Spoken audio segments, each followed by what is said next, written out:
My girlfriend said, "Stop crying about your mom's cancer. You're ruining my Vegas vibe." I replied, "You're right." Then I canceled our Vegas tickets, canceled her credit card, and changed the locks. Her frantic, hysterical call from the airport gate when she was denied boarding. I, 32 male, am writing this from my childhood bedroom at my parents' house. Not because I have to, but because I need to be here. My world imploded about 72 hours ago, and the fallout is just beginning. My mom has stage 4 pancreatic cancer. She's been fighting for a year, but we got the call on Tuesday that the chemo failed. The doctor was gentle, using words like palliative and comfort. My dad, a man I've seen cry twice in my life, broke down on the phone. I was a wreck. I'm still a wreck. My girlfriend of 3 years, Corinne, 29, lives with me in my condo. Her reaction to my mom's initial diagnosis was lacking. She was sympathetic for a day, then annoyed that I wasn't bouncing back fast enough. Our sex life tapered off because I was, understandably, depressed. She complained I wasn't taking her on enough dates. But Tuesday was the breaking point. We had this trip to Vegas planned for this weekend. It was for her 30th birthday, a huge deal for her. I'd booked non-refundable flights on my card, a suite at a high-end hotel, dinner reservations, the works, all on my dime as usual. She works part-time in marketing but spends most of her money on clothes and brunch. I've always been the provider, which I was fine with when things were good. I was in my home office, off the phone with my dad, just staring at the wall and silently crying. We were discussing hospice. Corinne walked in, already in a bad mood. She was holding a sequin dress up to herself in the mirror. "Are you still moping?" she asked. Not "what's wrong," not "how's your dad?" but still moping. "I just got off the phone with my dad," I said, my voice hoarse. They're stopping treatment, Corinne. It's hospice now." She let out a long, theatrical sigh, the kind you let out when your barista gets your phone wrong. "Leo, I know, it's sad, I get it, but we are supposed to be packing. My 30th is in 2 days. I've been looking forward to this for months." I just stared at her. I couldn't form words. She huffed again. "Look, I'm sorry about your mom, okay? I really am. But you've been a total black cloud for weeks. You need to snap out of it." She threw the dress on the bed and crossed her arms. "Seriously. Stop crying about your mom's cancer. You're ruining my Vegas vibe. I'll never forget that." Ruining her Vegas vibe. Something in my head it wasn't anger. It was silence.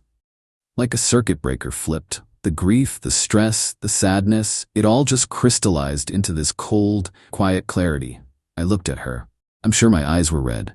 "You're right," I said. My voice was monotone. "My mistake." She blinked, surprised by the lack of a fight. Then she smiled. A smug, satisfied little smile. "Good," she said, patting my shoulder. "See? Now I'm going to go get my nails done for the flight. We leave at 8 a.m. tomorrow. Try to pull yourself together. I want to have fun." She grabbed her purse and left. I sat there for maybe 10 minutes. Then I opened my laptop. Step 1. The trip. The trip. I logged into the airline's website, found our booking. The tickets were non-refundable, but they were convertible to a travel credit. In the name of the original purchaser, me, I clicked Cancel Reservation. A $1,200 credit was instantly added to my account. Next, the hotel. My deposit was lost, but I canceled the remaining nights. I ate the $400 deposit. It was worth it. Step 2, the finances. I logged into my credit card account. Corinne was an authorized user on my Platinum card. It's what she used for, well, everything. Her Vegas outfit budget, her nails, her Starbucks. I clicked her name. Report card lost, stolen, or deactivate? I chose deactivate authorized user. A pop-up asked for a reason. I typed no longer authorized. Click. Done. Step 3, the home. It's my condo. I bought it 5 years before I met her. Her name is on nothing. Not the mortgage, not the utilities, not the lease. There is no lease. She's a long-term guest, a guest who is no longer welcome. I called a 24-hour locksmith. "Hi, I need an emergency rekey on my front door and deadbolt. I had a security compromise. How soon can you be here?" He said an hour. Step 4, the stuff. 2 a.m. I couldn't look at her things. I called my sister Maya. She lives 10 minutes away. I told her what happened. The string of curse words she unleashed would have made a sailor blush. "I'm coming over," she said, "with boxes and wine." By the time the locksmith arrived at 8:30 p.m., Maya was already there, methodically and furiously packing Corinne's 800 pairs of shoes and endless supply of beauty products. "You go be with Mom and Dad," she ordered me. "I'll handle this." The locks were changed by 9 p.m. Maya finished packing everything into 28 boxes and 4 suitcases. She paid the building super $100 to move them into the secure storage unit in the basement. I drove to my parents' house. I held my mom's hand until she fell asleep. I finally cried again, for the right reasons. My phone started buzzing at 6:45 a.m. the next morning. I was asleep on the couch. It was Corinne. I let it go to voicemail. It rang again and again. On the 6th call, I picked up. I put it on speaker. My dad and Maya were both in the kitchen drinking coffee. They looked at me. Leo, what did you do?" The hysteria was immediate. She was screaming. I could hear the airport announcements in the background. "Good morning, Corinne." "My ticket, it's gone. The lady at the counter said the reservation was canceled. She said I'm not on the flight." "That's correct, I canceled the trip." "You what?" "My birthday, my Vegas trip. You can't, I'm at the airport. I tried to buy a new ticket, and my card was declined. My card, Leo, the one you gave me, it was declined at Starbucks and at the ticket counter." "What is going on?" I took a sip of coffee. "I deactivated your authorized user card. It's my account, Corinne. I'm not paying for things anymore." There was a long, stunned, whistling silence. Then a shriek that probably made TSA agents reach for their sidearms. You bastard. I'm coming back to the apartment right now. You're gonna pay for this." You're psycho." "Don't bother," I said, my voice still quiet. "The locks are changed." "You what?" "The locks are changed. Your things are in 28 boxes and 4 suitcases in the building's basement storage unit. My sister Maya will coordinate with you to schedule a pickup time. Do not try to come to my parents' house."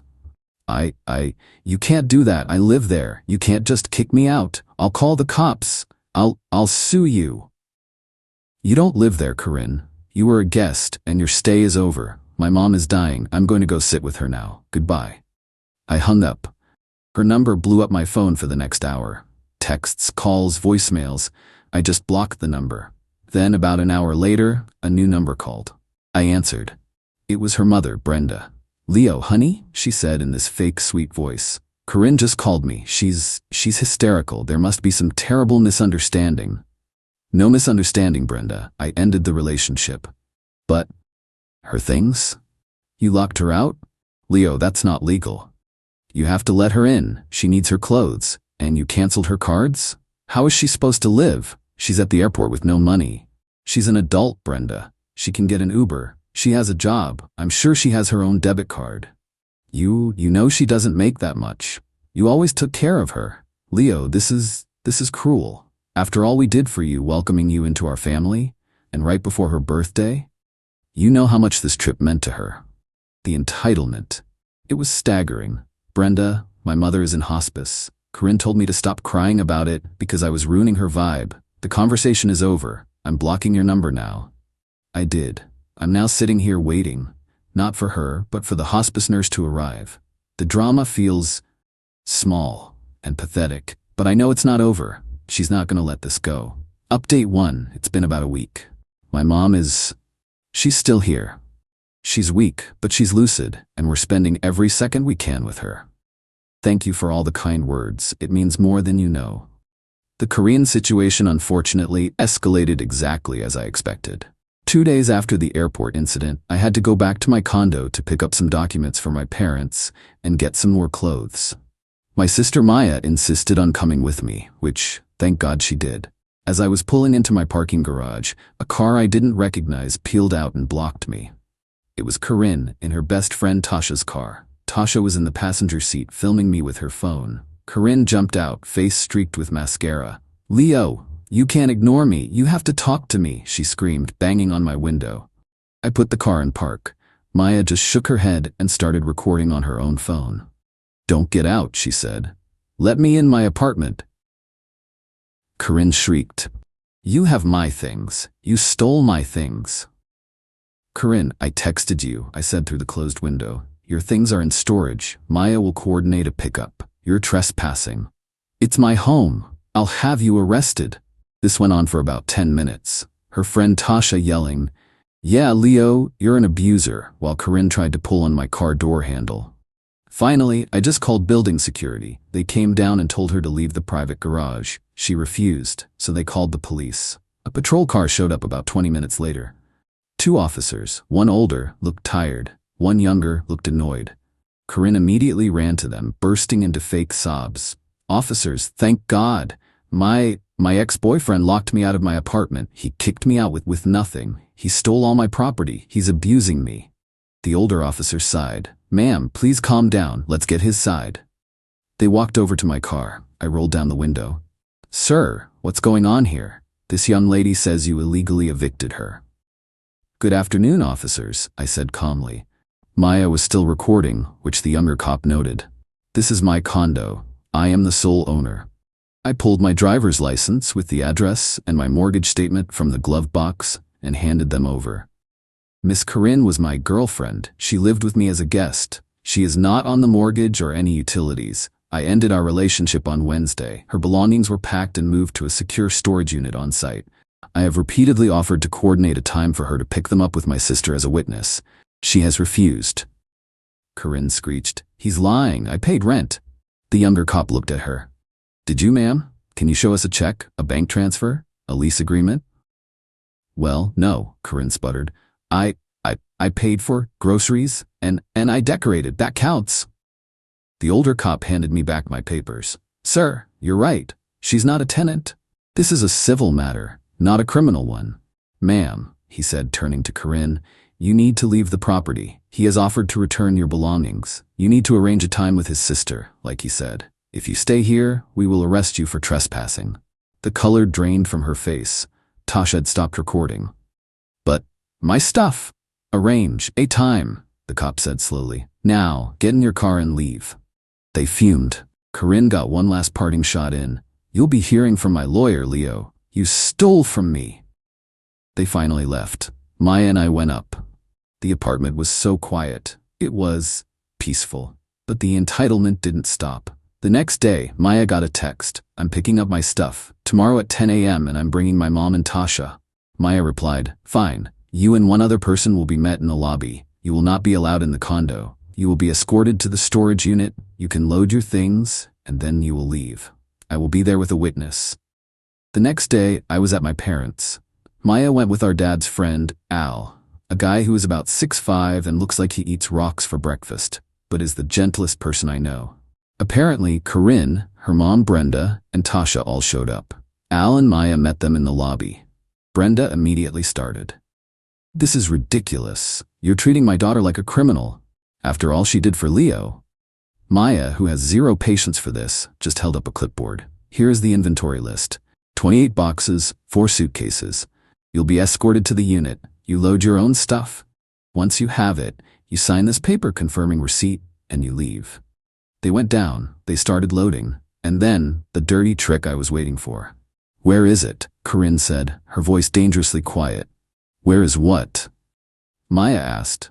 "My laptop, my brand new MacBook Pro, the silver one." Maya was confused. "Your laptop is in box 12 marked electronics. It's your old white one." "No," Corinne shrieked. "My new one, the one I bought for the trip. It was in the bedroom. You stole it." Brenda pounced. "She stole it? Maya, you thief. That's a $2,000 computer. We're calling the cops again." Maya just looked at her. "Corinne, there was no new laptop in that room. I packed every single thing. Are you sure you're not mistaken?" "I am not mistaken." And then Tasha, the friend, made the fatal mistake. "Oh my God, Corinne, just tell them. It's not like it matters now." Corinne looked like she'd been slapped. "Tell them what?" Maya asked. Corinne looked at Brenda, then at Maya. The bill. It was on his card, the one he canceled." It all clicked for Maya. You bought a $2,000 laptop on Leo's credit card, knowing you were just an authorized user? He always pays." Corinne screamed, her face red. It was an early birthday present. He owes me, and now you've stolen it, and he canceled the card so I can't even pay for it. He's ruined my credit." She doesn't understand how authorized users work. It doesn't affect her credit, it's just my bill. Maya actually laughed. "Let me get this straight. You're angry because you tried to stick my brother with a $2,000 bill for a laptop he didn't know about, and you're mad because... What? We didn't find the laptop you must have? What? Had delivered somewhere else? Hidden? Corinne and Brenda just stared, caught. The laptop, it turns out, was at Tasha's house. She'd had it shipped there, probably so I wouldn't see the package. She was just trying to see if she could claim we stole it and stick me with the bill. Al just crossed his arms. Take your boxes and go. They loaded the rest in furious silence, threw the signed paper at Maya and peeled out. I thought that would be the end of it. I really did. I was so naive. Update 2. This is hard to write. My mom passed away 3 days ago. She went peacefully in her sleep. My dad, Maya, and I were all there. The last 2 weeks have been a blur of grief and just emptiness. The funeral was yesterday. I've never felt so hollowed out. And in the midst of this, the world's most pathetic, entitled drama continued. About a week before Mom passed, I got a certified letter. My hands were shaking, thinking it was something medical. It was from a lawyer. Corinne was threatening to sue. She was demanding $2,500 for the MacBook Pro, a promised gift he refused to pay for, $1,200 for the value of the Las Vegas trip, $5,000 for emotional distress and illegal eviction, and $800 for a ceramic heron. I stared at that last one. A ceramic heron. A tacky, blue-glazed bird statue that I bought at a home goods store for $40 because she liked its vibe. She was now claiming it was a priceless family art piece that my sister had intentionally destroyed during the move. Maya confirmed it was in the knickknacks box, wrapped in bubble wrap. I just handed the letter to my dad, who was sitting at the kitchen table. He read it. His face, already etched with grief, tightened. Don't worry about this, son, he said. This is just noise. Focus on your mother. I'll handle it. My dad, it turns out, has a lawyer on retainer for his business. He forwarded the letter with a one-sentence email. Handle this garbage. The lawyer sent back a response so scathing it probably singed the mailman's eyebrows.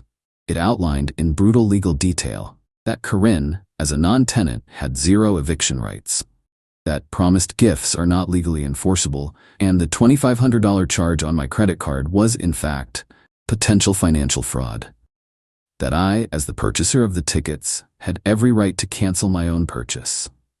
That we had a signed inventory list for all her items, including the priceless $40 heron. And finally, that if she or her attorney contacted me or my family again while we were in bereavement, we would pursue a restraining order and sanctions for harassment. We heard nothing after that. The funeral came and went. I was standing by my mom's graveside and my phone buzzed, a text from an unknown number. It was Tasha, the friend. Leo, I know you probably hate us, but I had to. Corinne she's not right. She's telling everyone you are the monster, that you used your mom's cancer as an excuse to dump her and steal her money. I can't be around it anymore. She's toxic. I'm sorry for my part in this. I'm so sorry about your mom. I just stared at the text, used it as an excuse. But the real justice, if you can even call it that, came this morning. It's the only reason I'm even writing this update. I got a call from Corinne, from jail. I almost didn't answer, but the call was from the county booking number. I picked up, morbidly curious. Leo, you have to help me. You have to bail me out. She was sobbing hysterically. What happened, Corinne? It's Brenda, my mom. We had a fight about the laptop. The bill came. I couldn't pay it. It's on my card. I opened a new card to buy it and I can't pay it. I was confused. What does that have to do with... She said I had to return it. I told her I couldn't. I'd already used it and she tried to take it, to return it herself. And I pushed her. I pushed her, Leo, and she fell. She hit her head on the coffee table and she called the cops. She called the cops on me. She was wailing. They arrested me. Domestic something. Assault. Leo, please, you have to call Brenda. Tell her to drop the charges. She'll listen to you, please. The sheer galactic level entitlement to call me, the man whose vibe she was worried about while his mother was dying, to ask me to save her from her own mother, who she assaulted over the laptop she tried to steal from me. I was quiet for a very long time. Leo, are you there? Please, it's cold in here. No, Corinne. No what? Please, Leo, I'll pay you back for everything. I love you. I made a mistake, a terrible. No, I will not be helping you. Not now, not ever. Do not call me again. We are done. But I get one phone call. You can't. I hung up. I blocked the booking number. My sister just came in. She heard my side of it. She did what? I told her. She was silent for a moment, then she said, well, sounds like she finally ruined someone else's vibe. I'm not happy. I'm not satisfied. I'm just empty. My mom is gone. And the person I spent 3 years loving is a black hole of entitlement, so dense, she's finally collapsing under her own weight. There's no grand revenge here. I didn't have to do anything. I just stepped out of the way. And she and her mother and her entire life just imploded. I'm gonna go sit on the porch with my dad. I'm done with this. It's finally actually over. Final update. It's been 6 months. Life goes on. The grief for my mom is still there. It's not a wound anymore, it's more like a scar. It's part of me. My dad and I have gotten closer than ever. We're getting through it together. I'm writing this last one because I feel like I owe it to everyone who sent kind words, and because the final, pathetic chapter just closed. Corinne's domestic assault charge against her mother, Brenda, was eventually pleaded down to a misdemeanor with probation and mandatory anger management. Brenda, apparently, refused to testify against her daughter, go figure. But the DA pushed it through based on the 911 call and her injuries. The real justice came from small claims court. Yes, she actually did it. Even after her arrest, her lawyer, a different, cheaper-looking one, filed a small claims suit. She had dropped the illegal eviction and emotional distress. Her lawyer probably told her that was a loser, but she was still suing me for $2,500, the MacBook, $1,200, the Vegas trip, $800, the priceless heron. I showed up. I didn't even need a lawyer for this. I just brought my binder. I wore a decent suit. I felt calm. Corinne was there with Brenda. Tasha was nowhere to be seen. I heard through the grapevine she'd moved 2 states away to get away from Corinne. Corinne looked rough. She'd gained weight, her hair was a mess, and she looked perpetually angry. The judge called our case. Corinne went first. She gave this tearful, practiced speech about how I was a controlling partner, how I'd promised her a birthday trip and this new laptop for her career, and then, in a fit of rage, took it all away. She claimed I'd locked her out and intentionally destroyed her family art. She never once mentioned my mother. Then it was my turn. Your Honor, I started, and my voice was steady. This isn't about a fit of rage, it's about a breaking point. I laid out my binder. Point 1, the trip and the laptop. Here is my credit card statement from the month before the trip. As you can see, I paid a $3,400 balance, which included Miss Corinne's plane tickets and other expenses. Here is the statement for the next month. I pointed to the charge. This $2,500 charge for a MacBook Pro was made 2 days before our trip. I was never consulted. Miss Corinne was an authorized user, not a joint owner. She purchased this expensive item on my credit line without my permission, assuming I would pay for it, just as I had paid for everything else. Point 2, the vibe. The day I canceled the trip, Your Honor, my family and I were making the decision to move my mother into hospice care. The judge's expression changed. Corinne and Brenda just stared at the table.